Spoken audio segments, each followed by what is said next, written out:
জয় নিতাই, জয় গৌর, জয় জগন্নাথ। সকলকে আরও একটা মিনি ব্লগে স্বাগত জানাই। তো সকাল সকাল তিলক সেবা করছি, করে এখন চলে যাব জগন্নাথের সেবায়। আজকের এই মিনি ব্লগটা দেখতে থাকুন, আশা করছি আপনাদের ভালো লাগবে। তো আজ সকালের বাল্যভোগের প্রসাদ দর্শন করুন। মা গতকালকে ঠেকুয়া তৈরি করেছিল, তো তাই গতকালকেও ভোগে দেওয়া হয়েছিল আর আজ সকালবেলাও ভোগ নিবেদন করা হয়েছিল। এটা হচ্ছে জগন্নাথের সকালের বাল্যভোগ।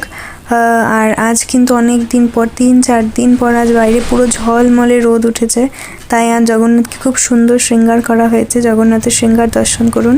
এই পোশাকটা আর এই শৃঙ্গারটা আপনাদের মনে আছে? এটা কিন্তু রথের পুরো শৃঙ্গারটা, খালি জগন্নাথ কেশ ধারণ করেনি। তো চলুন এখন একটু বৃন্দাজিতে দর্শন করিয়ে আনি। এতদিন বৃষ্টি হওয়াতে এদিকে যাওয়াই হচ্ছিল না। বৃন্দাজিতে দর্শন করুন।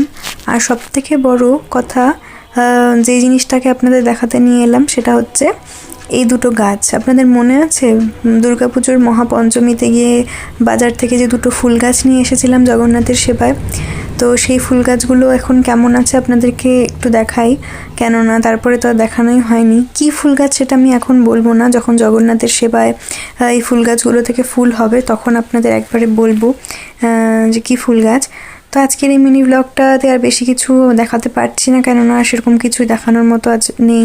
তো এখানেই সম্পূর্ণ করছি মিনি ব্লগটা। আপনাদের কেমন লাগলো কমেন্টে জানাবেন। চ্যানেলটা সাবস্ক্রাইব করে পাশে থাকবেন এরকম আরও ভিডিও দেখতে। রাধে রাধে।